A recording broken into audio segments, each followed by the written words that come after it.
Their ankles need to be adjusted because they're not moving well. So I'll adjust them and they are flabbergasted because they didn't even realize that they had that limited range of motion.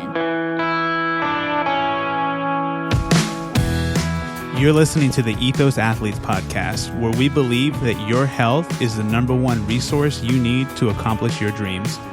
My name is Dr. Matthew Hernandez, and I'm a physician dedicated to helping my patients maintain their active lifestyle and continue doing what they love. I'm sitting down with other experts so that we can provide our listeners with the knowledge they need to improve their health and live their best life. Hey everyone, this is Dr. Matthew Hernandez, and you're listening to the Ethos Athletes Podcast, where we give you tips and tricks on how to stay active in your life.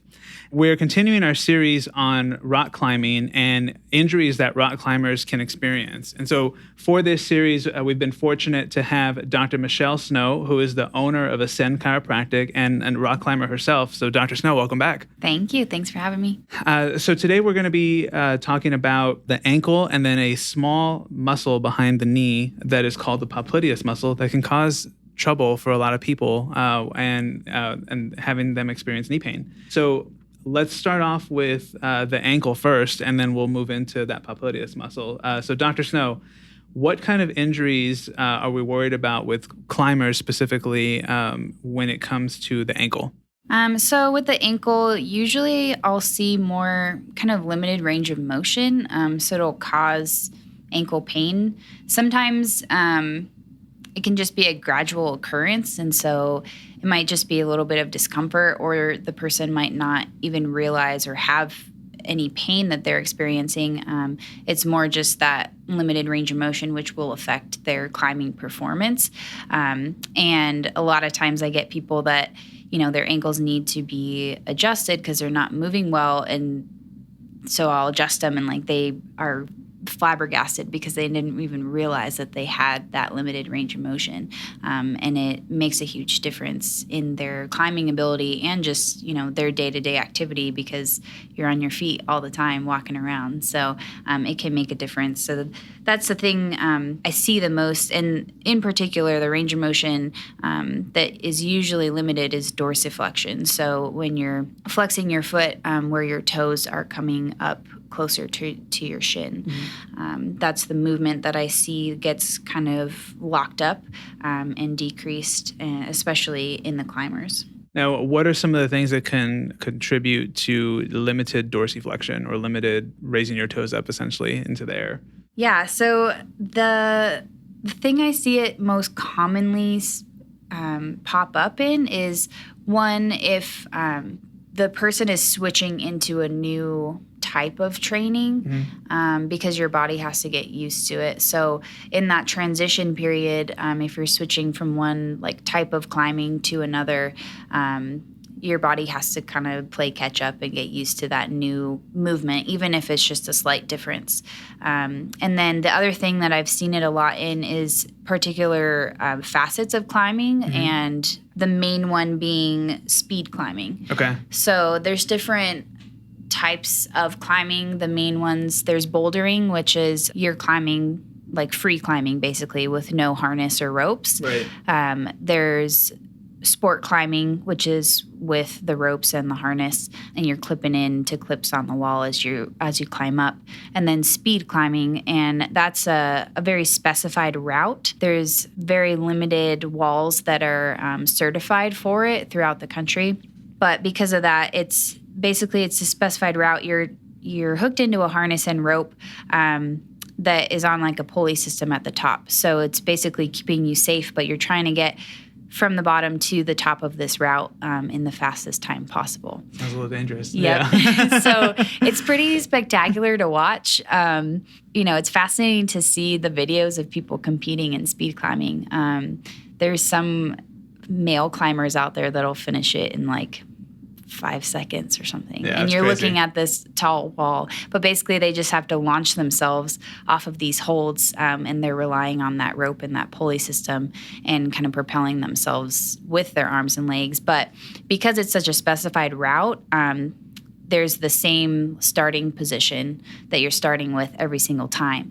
And because of the speed aspect, you're trying to power through those movements as fast as possible and with as much power and strength as possible to propel you up the wall. So that's where I've seen it kind of play in and take a toll on that dorsiflexion, that ankle mobility, because you're starting in that same position. And if you're training, especially if you're at a competitive level, you're training that over and over and over throughout your session. Yeah. So you're starting the same position. And so you get that kind of overuse of that area. So sometimes your ankle will just be like, no, this is like a little bit too much. I think I'm just going to not go into that position or that range of motion as far as I used to, and it gets locked up. Okay. From a biomechanic standpoint, is it tight hamstrings that can cause some of that? Or is it more of a joint mobility issue? Is it both? Or what in your experience, what have you seen cause that limited dorsiflexion from a biomechanic standpoint? Yeah, I would say that it's a mixture of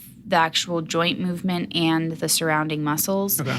Because you're powering through those movements, and especially it's starting from the same position, it's the range of motion of the actual ankle joint, but it's also can be overuse and tightness that produces like in the calf muscles. And so that will tighten up and put tension. So it restricts, again, that movement, that dorsiflexion of the ankle, because when you try and bring your foot into that dorsiflexion movement, it pulls and puts tension on the calf muscles and into the Achilles tendon. Okay. So it's a play on both of them. It's a combo, but it's also kind of like the chicken or the egg. Yeah, that's fair. So sometimes it's initially the joint that's getting kind of locked up, which causes the muscles to get aggravated that are surrounding it. Mm-hmm. Other times it's the muscles getting overused and inflamed and locks up the joint. Is it safe to say that in the instance of dorsiflexion, you want to have more range of motion so you can have more force to propel yourself up? Like, is that the whole like goal of why you want that and why we care about the amount of range of motion that you have? Yeah, because you have a greater arc or range, I guess, throughout that joint to be able to produce that power through. Okay. But it's also, just in general, the play between any joint and surrounding muscle in the body. You want it to be moving how it's designed to move, because your body's going to be happy in that position, and it's going to be, aligned well for that muscle to do what it's designed to do. Okay. So it'll allow that to have a lot more power and movement through that. Okay. What I've seen, and you can correct me if this hasn't been your experience either, or if this hasn't been your experience. Usually if there's an ankle problem, that can sometimes translate to there being a knee issue, correct? Yep. So tell me a little bit about what you've seen with the knee, and then specifically you mentioned the popliteus being a problem. So let's go and dive into that a little bit more. Yeah, of course.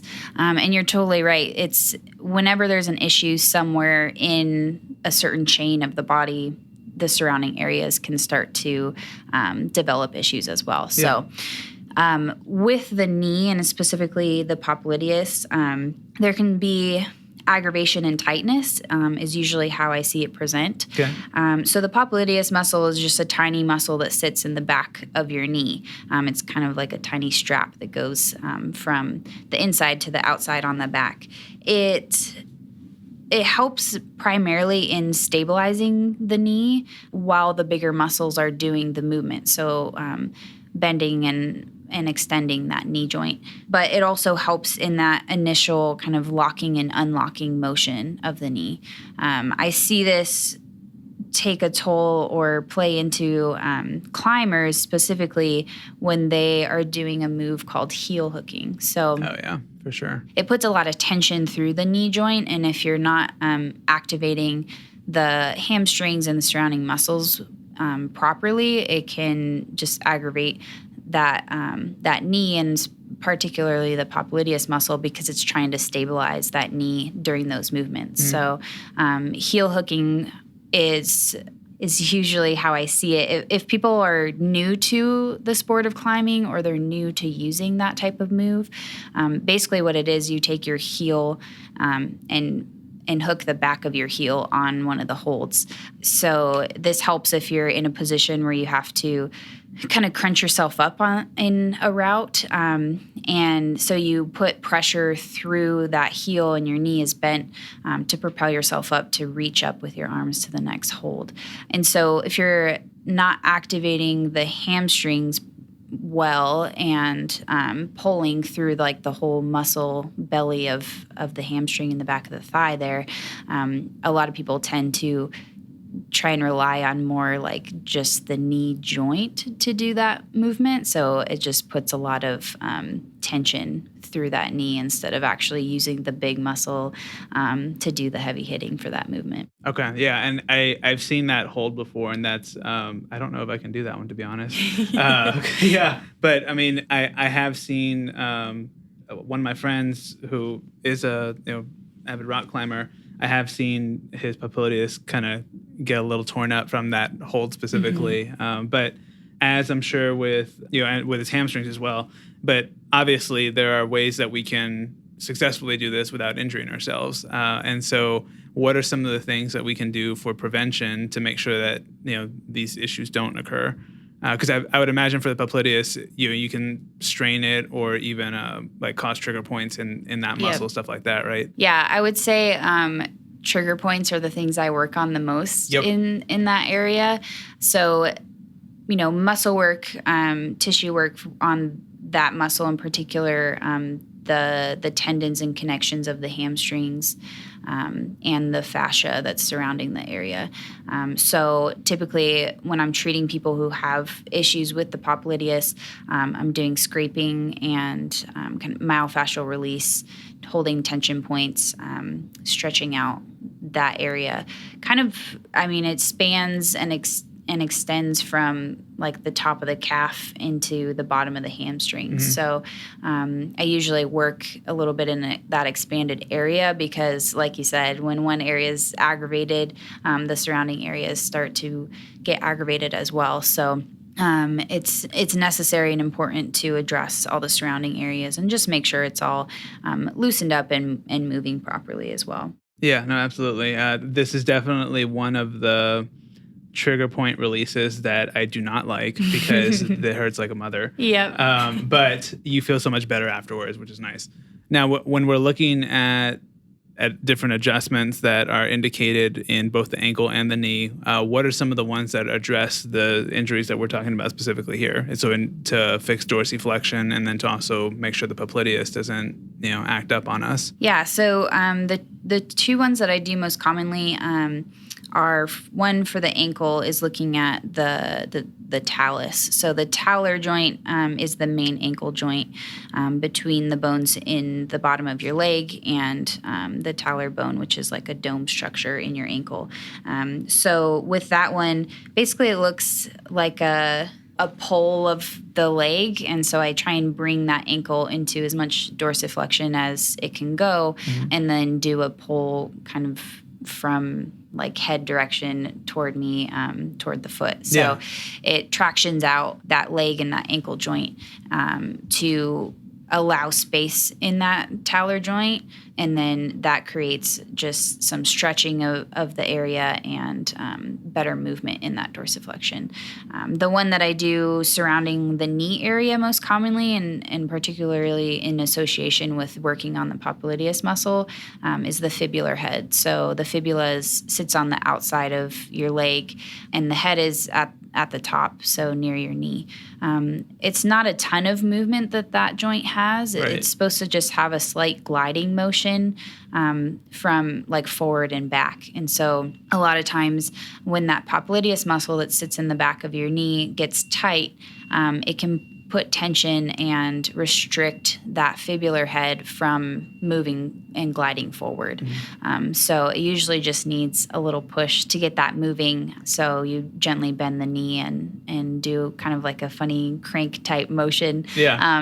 And it helps, again, restore that movement of that fibular head gliding forward. Okay. For popliteus, if people have an issue with this, they're typically experiencing pain in the back of their knee. Mm-hmm. And then with the fibular head, it's in the back and also on the outside of the knee, correct? The lateral aspect as well. Yeah. Yeah, and I've seen this a few times where, these patients that have pain on the outside of their knee can't figure out what's going on, seen a number of people, and then all they literally need is like a simple adjustment of that fibular head, and that takes it away. Yep. It's pretty cool to see. We talked about adjusting the talus, which, by the way, is one of my favorite adjustments to have done on me. That always feels like fantastic on my ankle. And then I'm assuming when we're looking at the knee and the involvement of the hamstring during that hook hold and all that stuff, there's work to be done on the actual hamstrings too, correct? Yeah. So again, I'll do scraping and muscle release all throughout the hamstrings and the popliteus and down into the calf because it is all interconnected and crosses over each other, creating that posterior chain along the leg. There's some good stretching that you can do as well for both the hamstrings and the calves. It takes into account the similar technique that I use in a lot of my stretching, which is Pnf Stretching. Okay. So proprioceptive neuromuscular facilitation is what that stands for. Why don't you explain that to us? So basically, it's utilizing the nervous system to create kind of a difference between the action of the stretch. So the muscle that you're trying to stretch, you initially contract it for a few seconds. So the nerves are sending that signal to contract that muscle. And then when you relax, you're able to stretch that muscle even further. So I like to explain it like it kind of tricks the muscle in a way to let go and actually relax further because you're allowing it to contract first. Okay. So it's just that contrast between the initial contraction for a few seconds and then relaxing into it for a few seconds and stretching it. So you can do that for the hamstrings, for example, laying on your back, pulling your straight leg toward your face. If you don't have a lot of flexibility, you can use like a yoga strap or even a towel and wrap that around kind of the back of your calf or ankle.